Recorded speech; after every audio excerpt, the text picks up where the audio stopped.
ప్రతి స్కూల్ ఎదుర్కొనే ఓ ముఖ్యమైన నిర్ణయం గురించి ఈ కథ. ఆసక్తిగా ఉంది కదా? ఇందులో ఇద్దరు స్కూల్ నిర్వాహకులు ఉన్నారు, ప్రవీణ్, కళ్యాణ్. వాళ్ల దారులు వేరు. సరే, ముందుగా ప్రవీణ్ కథ చూద్దాం. తను పాత పద్ధతినే నమ్ముకున్నాడు. అంటే పాత నోట్బుక్లు, రిజిస్టర్లతోనే లెక్కలన్నీ చేత్తో రాసుకునేవాడు. అసలు రికార్డులు సరిచూసే సిస్టమే లేదు. దీంతో సమస్యలు మొదలయ్యాయి. చూస్తుండగానే చిన్న చిన్న పొరపాట్లు పెద్ద సమస్యలుగా మారాయి. మోసాలు కూడా జరిగాయి. అయ్యో, అసలు విషయం తెలుసుకునేసరికే చాలా డబ్బు పోయింది.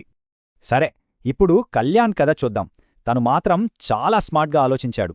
ఏఐ సాఫ్ట్వేర్తో ఫీజులన్నీ ఆటోమేటిక్గా రికార్డయ్యేవి. ప్రతి రూపాయికి లెక్కుండేది. ప్రాసెస్ చాలా సింపుల్. ఫీజు కట్టగానే ఎంట్రీ పడిపోతుంది, స్టేటస్ అప్డేట్ అవుతుంది. ఫలితం 100% ఖచ్చితత్వం. మోసాలకు ఆస్కారమే లేదు. అంతా పారదర్శకం.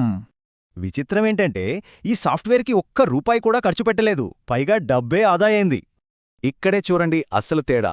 ప్రవీణ్ స్కూల్ నష్టాల్లో కూరుకుపోతే కళ్యాణ్ స్కూల్ లాభాల్లోకి వెళ్ళింది. ఒక్కసారి ఈ రెండింటినీ పక్కపక్కన పెట్టి చూస్తే విషయం స్పష్టంగా అర్థమవుతోంది.